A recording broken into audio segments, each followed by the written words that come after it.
Okay, we are live. Late, but it's happening. Okay, we are on week 5 here of CSE598. It is February 6th, I believe, and we are talking about file structs, file struct exploits. Course schedule, so we just finished talking about format strings. So far, we are plugging along. Hopefully, you guys went through format strings and agreed that it was a bit easier than the speculative execution. We got to use Pwntools, GDB, some of the things that we're familiar with. Right? Hopefully, it was a lot less pain. File structs is going to be very similar to that, where GDB is very much so your friend, and we'll continue that through the end of the first half of the course here. Memes. So what did we learn about format strings? Well, if you write enough of them by hand, eventually you learn what it is that Pwntools wants. But by the time you do that, you've probably solved most of the challenges. Right? That's probably true. And if you try really early to solve with Pwntools, you'll get these giant, strings of just nonsense that you try and be like, okay, well, how did it generate this? And it's just, this mystical nonsense, which can also be a giant waste of time. This, I don't know if the person who posted this one knew it or not, but the goal behind the last level, what was it, level 12, was exactly this at one point. So last semester, Pwntools did not have the ability to generate format strings without $, and so you did have to write your own format string payload implementation, which I think was way cooler, right? And then somebody submitted a PR, and now it's all over. They improved the tool. They improved the tool, and I didn't have time to improve the challenges. The similar feeling over there, when you do get Pwntools to work, it's amazing, and if you write it by hand, especially in the later ones, it's just a brutal pain. Okay, and this I loosely alluded to earlier. We're done with Baby Arch, right? So we can go back to our familiar tools and things that work. And this one I liked because in office hours, I don't know what I did wrong, but I spent a long time talking about Railroad there. And hopefully everyone gets it, because unless it says full Railroad, you can get away with what you want there. It's a nice target to the GOT to control execution. I just will always like man pages, right? And man pages are always relevant. That's really all I got here. Okay, logistics. I don't have anything crazy. I should be here Friday across the way, so that's good. One thing I do like to do is give credit to people who are the primary author of these modules. In this case, there's an individual on the Discord that goes by the handle of Ramen.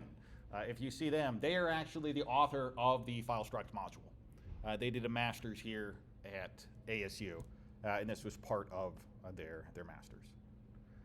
So awesome job there. So if that person says something, they probably know what they're talking about, right? A few random kind of musings here. Let's see, I wrote this last night. What do I got? Oh, yes. So if we go back up to the schedule here, we are talking about file struct exploits. And last time this material was taught, and online learners will frequently ask, what is the relevancy of a file struct exploit? I don't hear about them. They aren't really a thing, right? It's you're never going to have a file struct on the stack, which is what every challenge in this module has. It's here's a file struct that's on the stack, and we're going to give you an arbitrary write directly at the beginning of this, right? That isn't a realistic scenario. Now, why is that? Well, generally speaking, file structs are located somewhere on the heap. But if you look at the order of progression of things here, we haven't gotten to the heap yet. So it wouldn't be fair for me to put file structs on the heap and then expect you to deal with a more realistic scenario, right? We just want to focus on what's going on with file structs. Now, there's a couple side skills that you'll pick up as you kind of go through this material. These type of exploits typically involve other components. There is a heap exploit, there's buffer overflow, there's something else that you're chaining into this, right? The goal that I think is the skill that you should take away is not, oh, I have mastered file struct exploits, right? You probably will have, but it's kind of a whoop-de-doo, right? what you should start getting an idea of is examples of how you can overwrite pointers or abuse pointers in novel ways. In particular, you can start thinking about more advanced forms of memory corruption, where what if I overwrite this pointer and then it's going to do an offset into some location, right? If you think about that, like, there's more math that's involved in order to make these pointers line up. Now, I asked how many people have seen the pre-recorded lectures, and most people had, except some people said they hadn't seen the last one. The last one's the good one, because that's where you get these nice diagrams with all of these fantastic arrows, and I think one of the arrows isn't right, at least somebody tells me it isn't, and I haven't bothered to verify it because it was meant to be symbolically like a representation of complexity, not I expect you to reference this diagram to the nth degree. Right here? Is that the good one? I had this as a slightly modified one. That's why. Where all of a sudden we have to overwrite these pointers, and this pointer points to here, and then there's an offset that goes to here, which is going to be a pointer, which is then going to go to here, which is then going to go up to here, which is then going to be offset back to here, right? And you're going to do all of that in some small region of memory. So let's say like this struct is 256 bytes in size, and then there's another struct that's 256 bytes in size. As far as conceptually, what are you working with?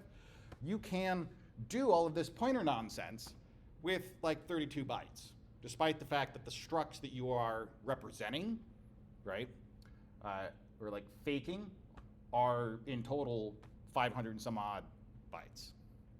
Because you modify the pointers such that the math all works, and you only need the space for the pointers you're writing, not for the distances involved in the actual struct. And like that in and of itself is like a good thing to understand. Because when we get to heap, which I believe is next, yes, intro heap, easy heap. Heap is all about corrupting metadata and overwriting values and then corrupting pointers and doing the same type of stuff, right? It's a much more practical setting to do it in, opposed to a file struct, but it's also a more complicated setting. So if we understand file structs, the leap to heap should be, hopefully, smooth. All right. That is all I got for slides. No grades today because I'm running on Robert time. Demo plans, unless you guys have something in particular you want me to attempt to do live for you. There was a comment on the Discord. There are a couple comments on the Discord. But one of them was, I think, for format strings. It was something to the effect of I overwrote and I got execution, but my shell isn't root. Does anyone know why that might be? Like, this is something that was touched on in 466. I don't want you to answer. Yeah, what do we got? Okay, bash or sh. Sh on the challenge environments are linked to dash, but dash has the same behavior. Will drop privileges. And what does dropping privileges mean? It goes to the effective UID? Or is it So there's actually 3 different versions of UID for any process. There's the 2 that matter, and the third one, which is like this like saved slot that I don't ever remember. So the first one is the UID, and that is what the user actually is that's running. So like if I am hacker and I cat flag, my UID is hacker, and my EUID is also hacker. Now if I sudo cat something, my UID is hacker, my effective UID is root. And then the saved one is whatever. That's meant for an extra slot for swapping stuff around. So what bash does when it drops privileges is it sets your effective user ID to be your real UID.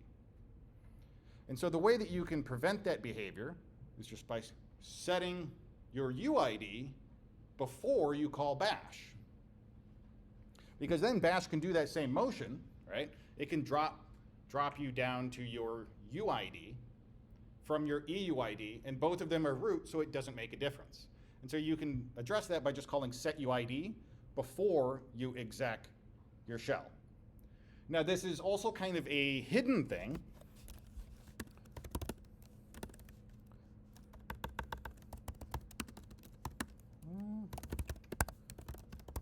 I don't know if I have a challenge. I do.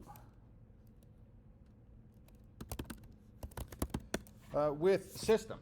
And if you just Google, online, like, okay, how do I pop a shell? Very common thing, right? And in a lot of CTF challenges, it isn't about escalating your privileges like we have here on the dojo. Instead, you're connecting to some remote service, and so just popping a shell on a remote box over a network is your goal. That's sufficient for you to get the flag.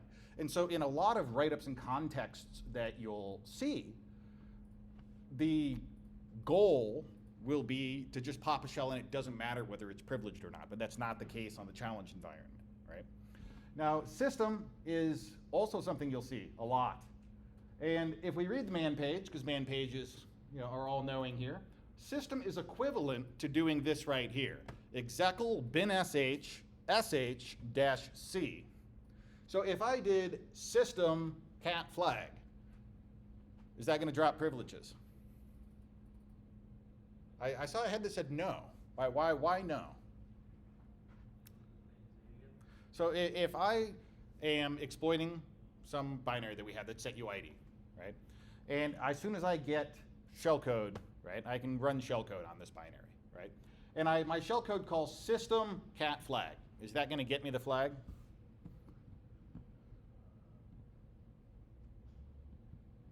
No, it will not. And the reason that it won't is because what system does under the hood is it calls exec bin sh. Bin sh is a symbolic link to dash. And then if we were to look at the man page for dash,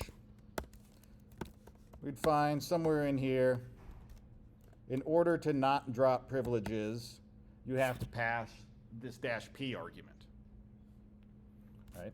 But when we look at, well, how is system calling dash, do we have the ability to influence the argument here? The answer is no. So system will always drop privileges unless we call setUID before. Common mistake. And so that was worth mentioning at least a little bit. So I had a demo for that, but I didn't think it was necessary. File struct, read exploits, write exploits, and overlapping structs. These are the three things I'm going to try and dance through. I did prepare code. We'll see if I have to use it.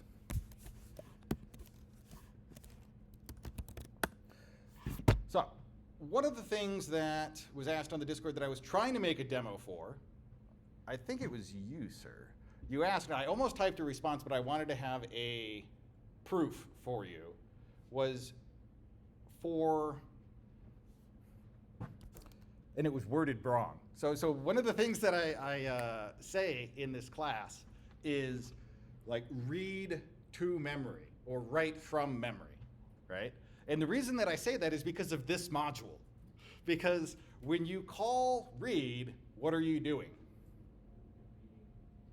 You're reading to memory. And when you call write, you're writing from memory, right?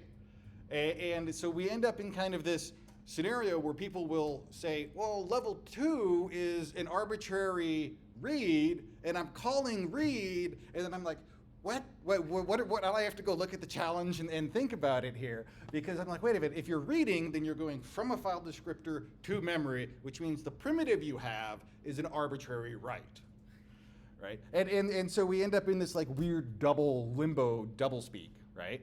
I first learned this last year when I tried to teach it, and I was like, how do I word this so that it doesn't sound insane? And that's why I use that language. But the statement was, if I have something like this, I had to look at level 2, So this is like an absolute bare bones case here, where we're going to print out, hey, we're going to read over the file struct. We can take in however many bytes over the file struct. And then we call fread. And in this case, I'm not putting the file struct on the stack. I'm just using standard in, because standard in and standard out also use these standard IO implementations. So there is, in pretty much every program, a file struct that is standard in, standard out, and standard air. So I'm just abusing that. And the question was, okay, so this says it's 20, right? And one of the slides says that you cannot,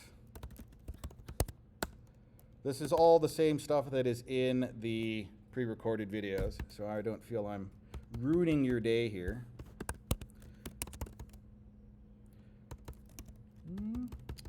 Was saying that you cannot do this. Because what is, if I use Pwntools and I say file struct read, what are the two arguments? The first one is where I want to write, right? Because calling read is an arbitrary write. So this is where I want to put data. What's the second argument? What does this actually mean? Like, it's some number, and some people think it needs to be bigger than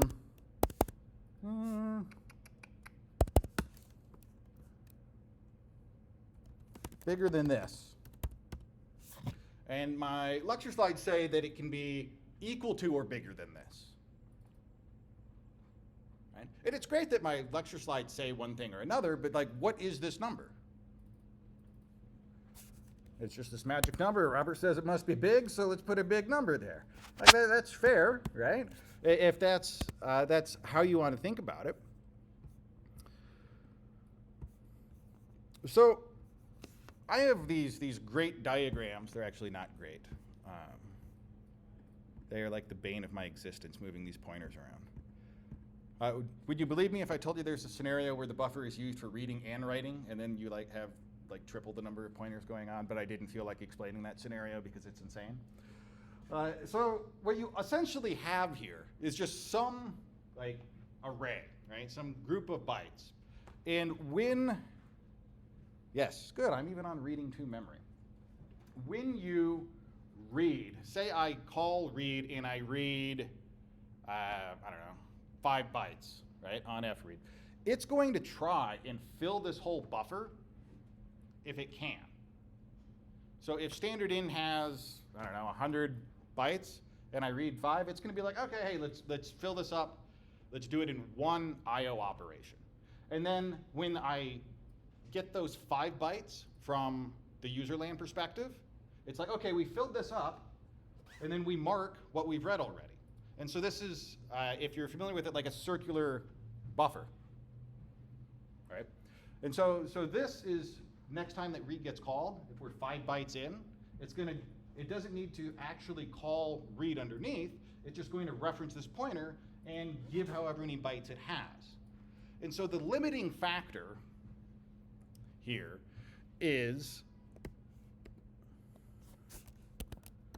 how big, I should go back to my pretty diagram. How big is this buffer? So what happens if I need to read in, I don't know, 100 bytes, and this buffer is 20 bytes? These are way smaller numbers than what you see in reality. Well, the buffer isn't big enough to really fulfill the task, and so what'll happen is it will allocate a new buffer. It'll say, hey, we're dealing with bigger sizes here, so we need to have a bigger buffer to store this information in. And so what this number here in Pwntools is doing is deciding how big, when I overwrite this file struct, how big is this made up byte buffer, right? And so the requirement, in order for it to all work, is that the distance from, and I could be wrong here, because we're talking about off by a byte and I haven't checked the libc source code, right? But fundamentally here, The requirement is that the distance from where we start reading to where the end is, right, needs to be big enough to hold whatever it is we're trying to read. And so that should be equal to, right? Now, if it needs to be +1 for some arbitrary libc reason, okay, you got me. But that is what we're doing on a conceptual level. And we can see that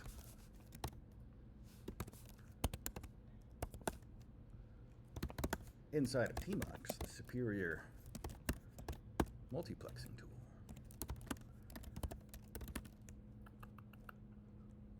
What is this? Final basics. If we,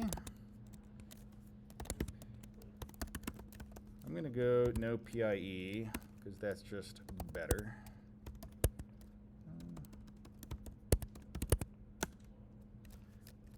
Run this.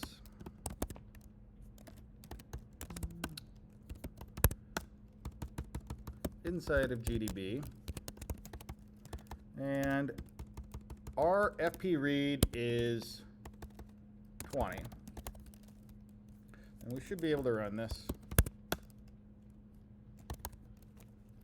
Let's break at F read, continue on down. So we are at F read. The nice thing about being here is we have access to the file struct, right? Because it's an argument to this function. So if we print this, which was, again, because this is a known location, like GDB already has the symbols to know not only what it is, but the type of it, which is fantastic here. That means I don't have to do the fancy parenthesis stuff that you probably have to do. But what we see is buff end and buff base, right? Buff base is pointing to the beginning of whatever it is I am writing here. And buff end, if we look at the distance between these two, what do you think it'll be?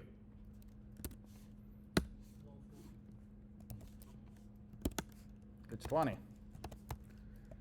That's funny. This is 20, right? And so that is what that number is giving us. Now there's one other weird thing I'm doing here. That could be a cause of pain. That doesn't look any better. I'm truncating this. Why? This is one of the things I should have covered earlier in the first, first two videos, but I don't think it's actually mentioned until the third. Are you trying to not send all the parameters in structure? Yes. Because there's a lock thing you don't want to overwrite? Yes. Actually, Pwntools has a send until function, so you can just run that. Really? So there's a few ways you can deal with it. This one I found it by running like a search on the byte array, and I was like, okay, yeah, this is where it is. Send until? Yeah, I see. It's within the file structure class. Really? Now I want to find it.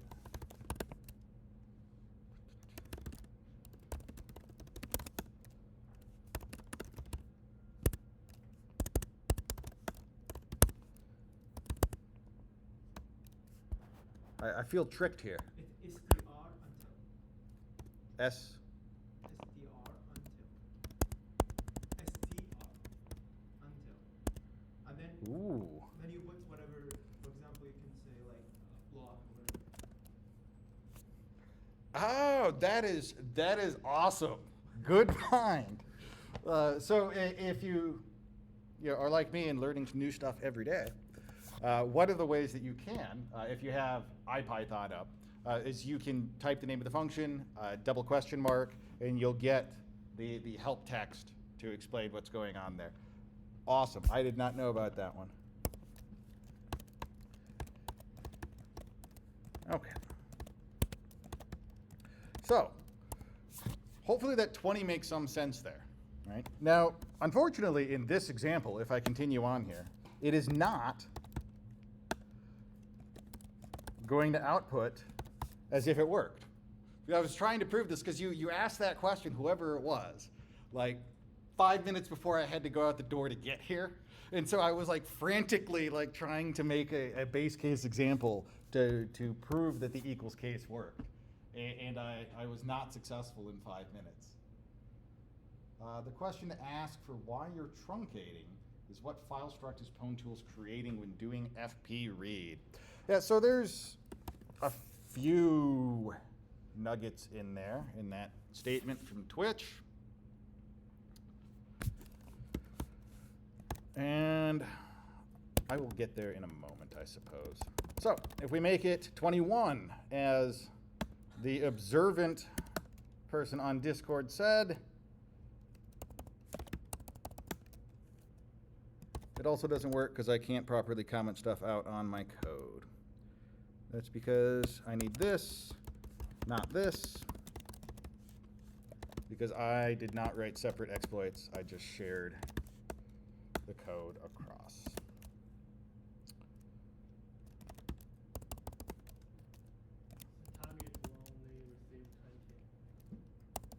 What's that?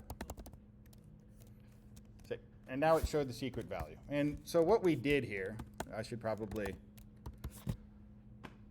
now that the comments and the exploit are commented out correctly, we're going to read over the file struct. We're going to call fread with 20 on standard in here. And after that operation occurs, there is a check. It says if always false, then we'll print the secret value is something or another. And up above, we should see always false is 0. 0 is a false value by default. So if we run this thing like normal, we'll see, take all my good bytes. It doesn't output anything because always false is in fact false. And if we look at the exploit code here, that is not commented out, I'm grabbing the location, and this is why I compiled with no PIE, because it makes this easier for demo purposes. I don't have to like obtain a leak and calculate an offset, right? Or set the base address of this ELF file. I'm just using Pwntools to get the ELF symbols, give me where always false is. And that is my target.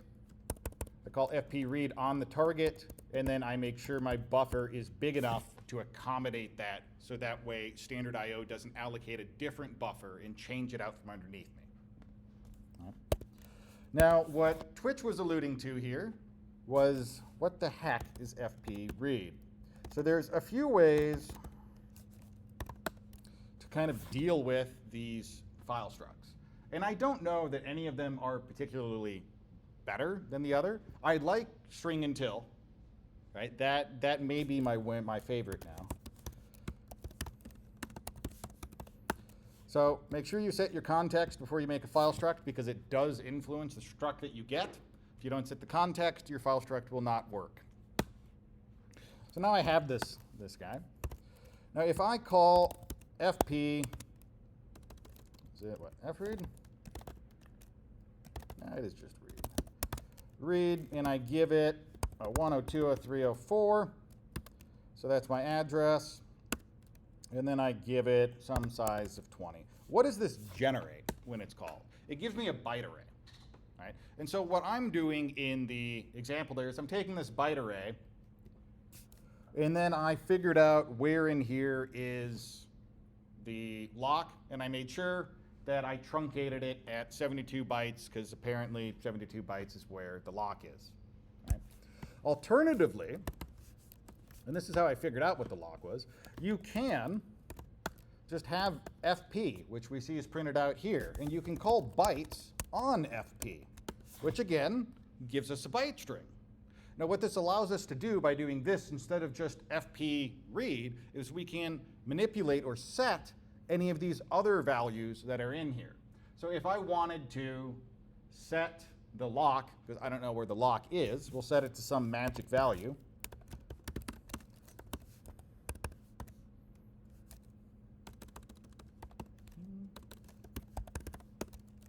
And then if we were to look at bytes FP, we see right, what did I do, 1337? Where is it? I think it's that, and it's representing it wrong. Because then we could take bytes FP, what is it? Find index of, what is my, if only I knew Python.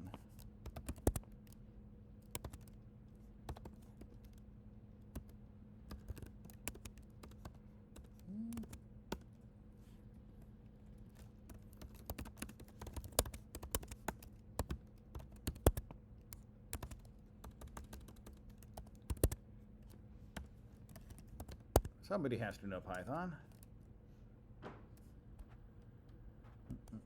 It is fine. Okay, there is the distance to that byte, right? And so I just did that to find whatever the distance was that I needed to some signal value that I stored on there. Not anything particularly crazy. Hex 37 happens to be 7. Yeah. If only it would display it not that way. I wish there was an option. Yeah. Okay. So does everyone get what was going on here with the read scenario? Good question. Yes. So when you printed the FP and then printed bytes of that, it seems like it's longer than just FP.read. So it's already doing some truncation, right? Well, let's find out here.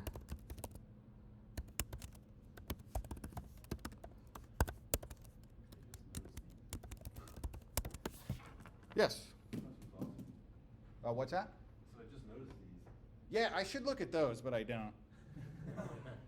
This is a great room, Yeah, it's awesome. setup-wise. Aside from the fact that you all are looking sideways and all over the place, but from a presenting standpoint, you know, from screens, it's quite nice. I don't know why the camera just loves my lower body.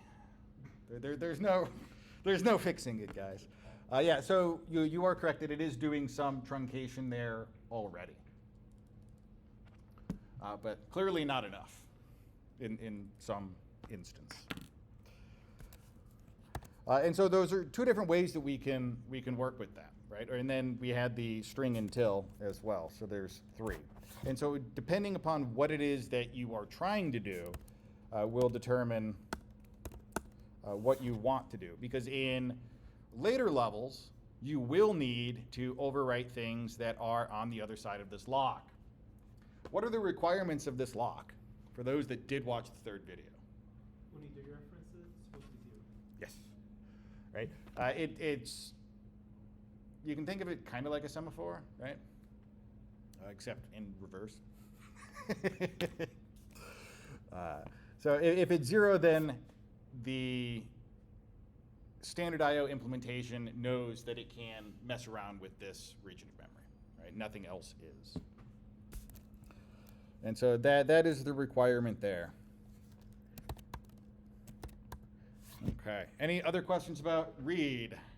I don't know if this using read to write to memory, which is an arbitrary write primitive. No? Cool. So let's look at the other scenario. Let's see if I comment everything out correctly. Fwrite read. And in this case, instead of standard in, I'm using standard out, right? Because we want to read. No, we want to write out to standard out. Because we write from memory to file descriptor. I'm going to get it wrong sooner or later, right? It's impossible. One language more exact. Indeed.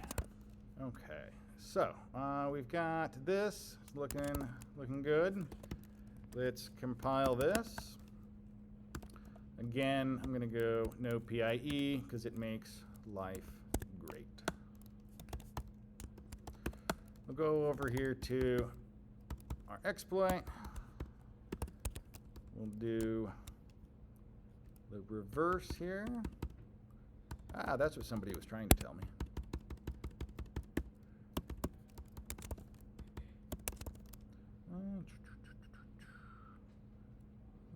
Okay. How comfortable, I didn't know if I wanted to talk about that or not. How comfortable are people with the elf object in Pwntools? Yeah, because there's a bunch of ways to do different things. An example that I have here is you can get the section of the read-only data, right? And then I dumped out the read-only data to figure out what is the offset or the distance from the beginning of read-only data to the thing that is interesting in read-only data. That's probably not the easiest way to do it, because you can just call search and search the ELF for some arbitrary value, right? Some string of bytes that you're interested in. And then you call next on that, because this returns a generator. And that will give you the first instance that was found of those bytes in the ELF, right? Which is definitely handy in this case. So that's how I'm obtaining this address. If that's not super interesting, then we won't go down that rabbit hole. And let's see.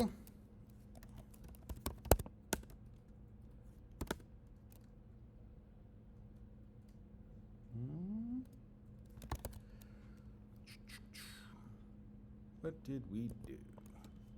Oh, something that is worth mentioning. The I/O concern here. So, one of the things that you can run into is right now, the program says reading over file struct, right? And if we look at the C code that corresponds with it, it's going to read size of file, right? And so this is going to be, I don't know, some big number, I don't care.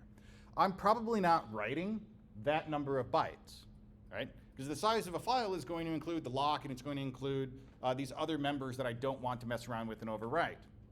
So if I'm writing less than that value, and then I am immediately writing something else,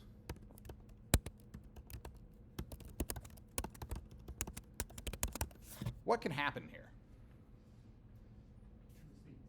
First, it could just be after the message you send, and second, the read finished is in the buffer. Yeah, I'm going to repeat what he said there. It's not really a race, but we're unsure of what the target program is going to receive, because this first write goes into its standard in, and then the C program is plugging along here, reading some bytes and putting them into the file. It's chugging, it's happy, right? Well, what happens if there's a context switch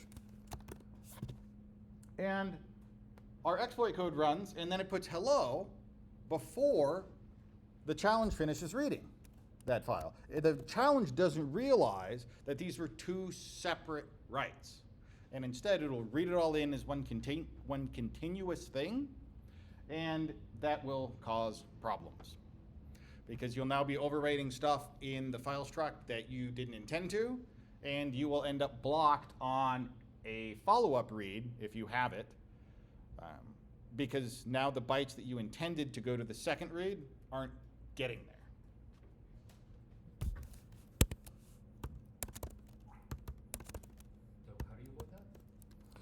there. So how do you avoid that? Instead of, it's just a problem, man, there's no answer. Instead of calling like send, you see it right here. I'm calling send after.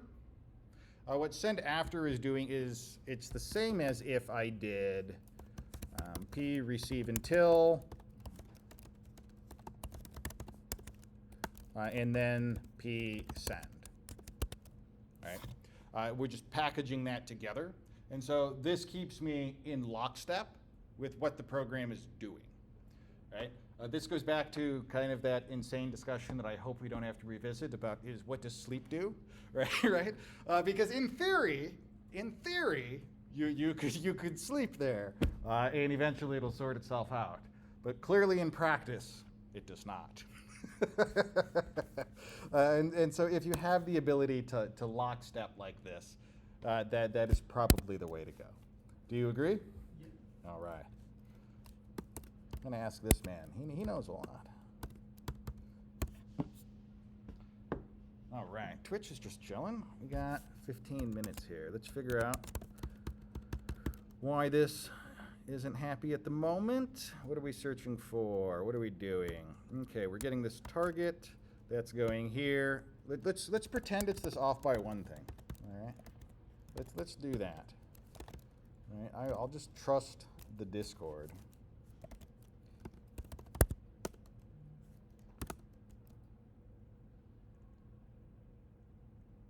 Okay, so that did work.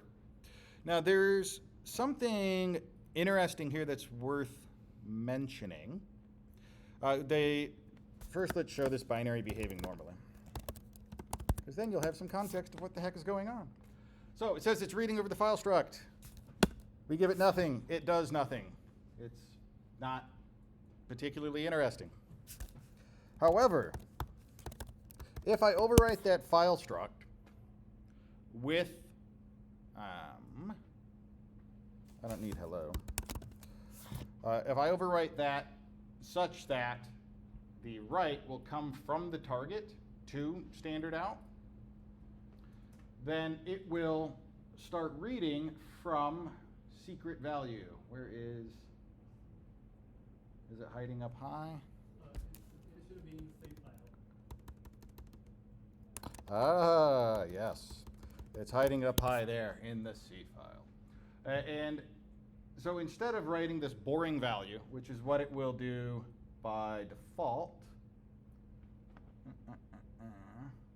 where is it? This is something boring, right? That's the default thing that should be trying to output. Instead, we're going to try and make it print out this secret value pointer. And so when we run that,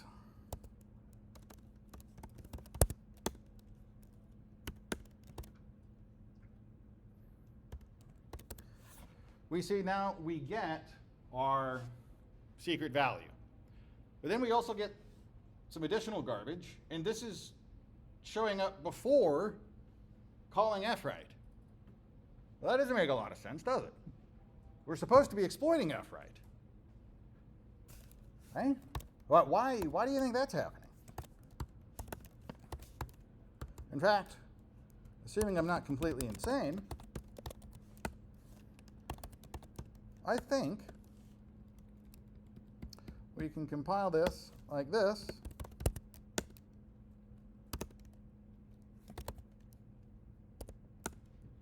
And we still get the value over there. It still says file structs are easy. We didn't even call fwrite. Anyone have any idea why? Did I stump you? Because of the puts.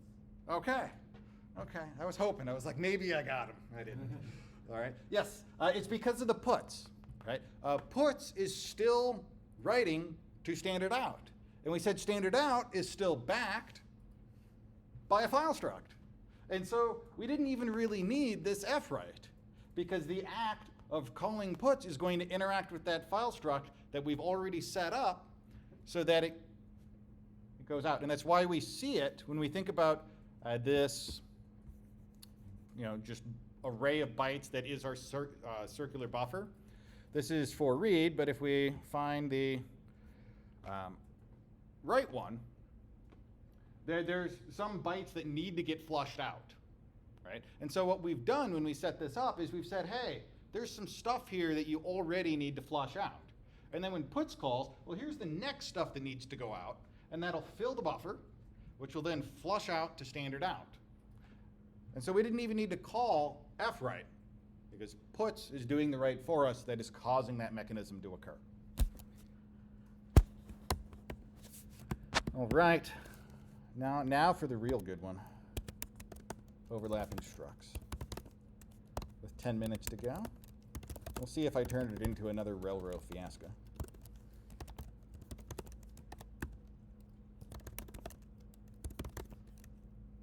All right, if we look at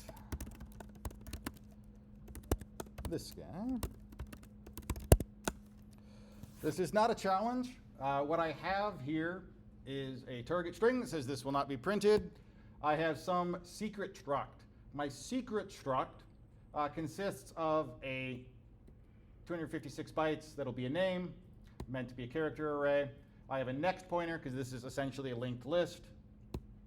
And then I have a character pointer to the secret value. These secrets are contained within a vault struct. My vault struct has a name and then a pointer to the first secret. I didn't implement proper linked list functions. Instead, what I did here is go down to main. I just set it up by hand, all right, because that sounded easier to me. So I have some vault here called Rob's Secret Vault. Rob's Secret Vault has one secret. That secret is my secret. My secret has the secret name of password, and of course my password is Hunter2. All right, our objective here is to figure out how we can get the secret password. How can we get Hunter2? Well, what does the binary do after the fancy setup? It asks us for our name. It's going to read that into, I believe, a stack buffer. Yes. No. Okay, it'll read it into a global buffer. And then I'm going to just give a free primitive. We get a free overwrite of this vault struct. Okay? This is very similar to what we kind of get with these file structs, right? We have some struct, we get this arbitrary overwrite of it. And so we're going to read over our vault object, the size of vault, so there's not like a big buffer overflow. We literally can just overwrite that struct. And then we call print secret on the vault. Well, what does print secret do? Print secret will get the first secret. It will then loop through based on this index value to find secret number whatever, which after it has that, it will print secret name and secret value. Okay. So we run this, we get nothing.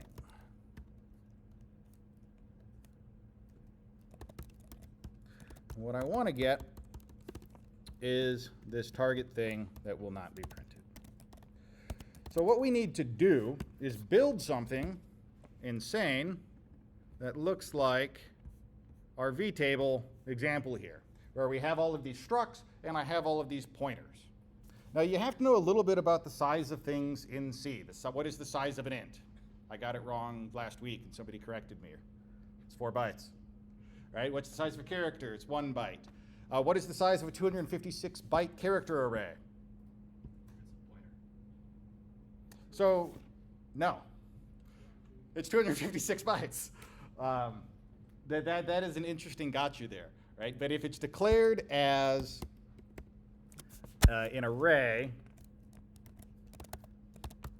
like this will be 256 bytes literally in the struct. If it's declared like this, then it's a pointer that could point to an array somewhere in memory of 256 bytes. The classic password, yes. Okay, so what do I need to do? In the interest of time, I'm not going to write this from scratch. We will rely on good old preparation. So, what I've done here is I figure out where the name buffer is, right? And that's just because this isn't PIE. And I'm going to construct a payload. We need to think about what does this C program do inside print secret. Well, the first thing it does is it accesses and dereferences this secret value. What does that look like in assembly? What does accessing a member of a struct look like?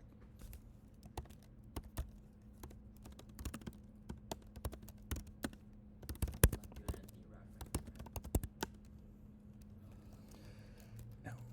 So accessing a member of a struct, what was this called? Print secret, bam.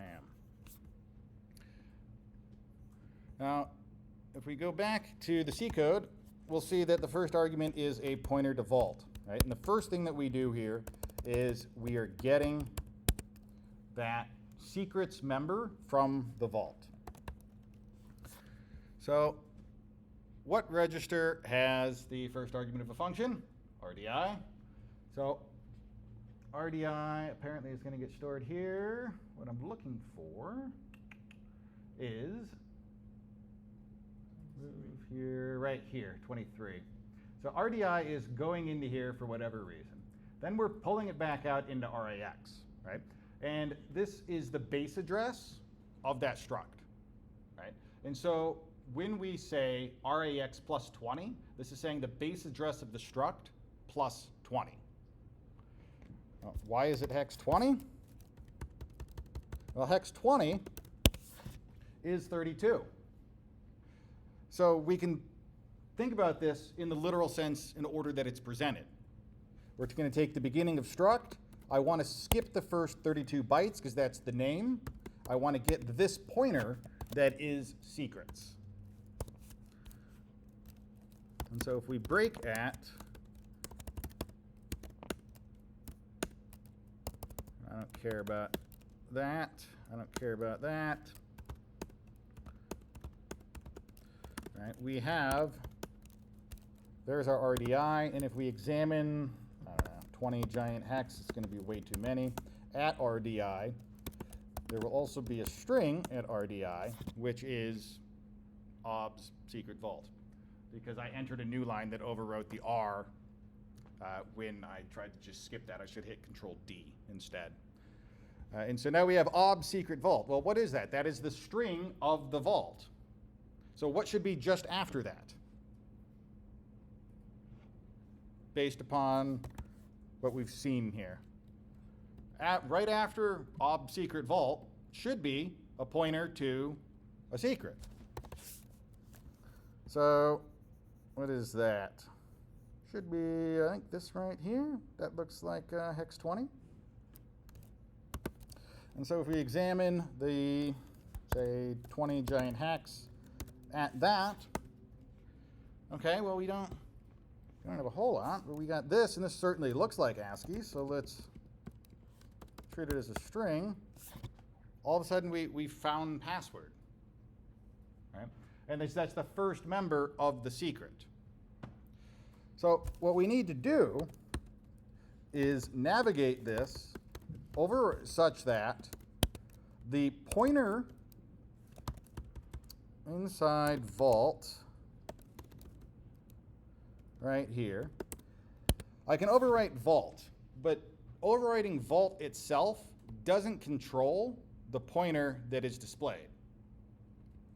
What I really need to control is secret, the pointer to secret, and then secret's value. Because if we look at secret, secret value is a pointer. So there's two things that I need to overwrite to get this to print what I want. And I have a free 256 byte buffer to write whatever I want, to use as like a scratch space. Now I can't replicate a whole secret, because a secret itself is more than 256 bytes. So what can I do? Well, we looked here, and we saw that accessing a member of a struct is just going to do some addition. So if I want it to point somewhere, what if I found the location I wanted it to realize and just did subtraction? When it does the addition, it'll point to what I want. And so we can do that. And if we look at what we have going on here, that's exactly what I'm doing. I'm finding the location of what I'm interested in. I'm subtracting the size of this 256 bytes of padding, because I want it to start 256 bytes behind that, because it's going to offset into this secret 256 bytes plus 8. 256 bytes plus a pointer. Pointer's 8 bytes. So I'm forcing it to be back by this distance. So when I overwrite vault, I'm setting it to secret address. Well, secret address, or secret address minus 256. Secret address is really pointing to this scratch buffer that I have. The scratch buffer I have is this name buffer. And the name buffer is my payload. And so what I've constructed here is a series of pointers such that when it gets dereferenced,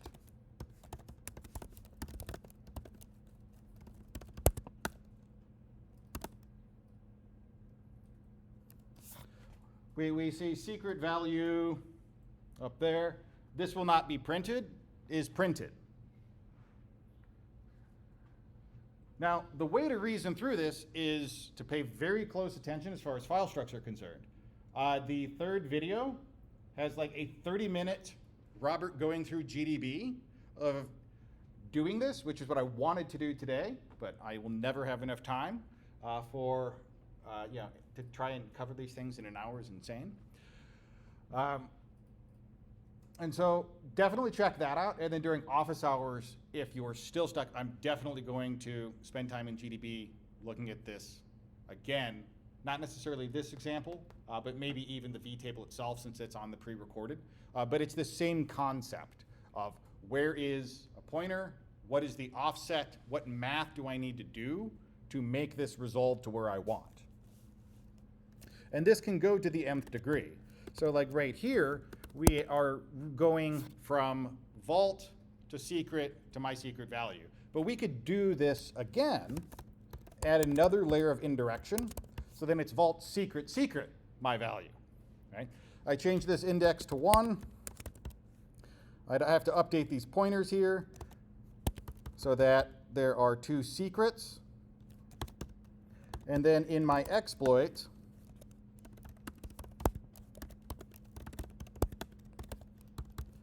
I just add another pointer up here. And then I do the math again. So it's going to go 256 bytes behind itself. It's going to go ahead. Then it's going to go 256 minus 8. And then it's going to go 256 ahead. And so I've really only used, I have to fix up the math a little bit there. But I really only use like 16 bytes. 24 bytes, and I've somehow managed to execute all of that code that is trying to navigate 3 different structs and offset into them. GDB is amazing. GDB, GDB, and somebody hates GDB. Sucks to be you. All right, does anyone have any last-minute questions? Because I don't like keeping people late. Nothing? Going once? Going twice? All right, there we go. Good luck.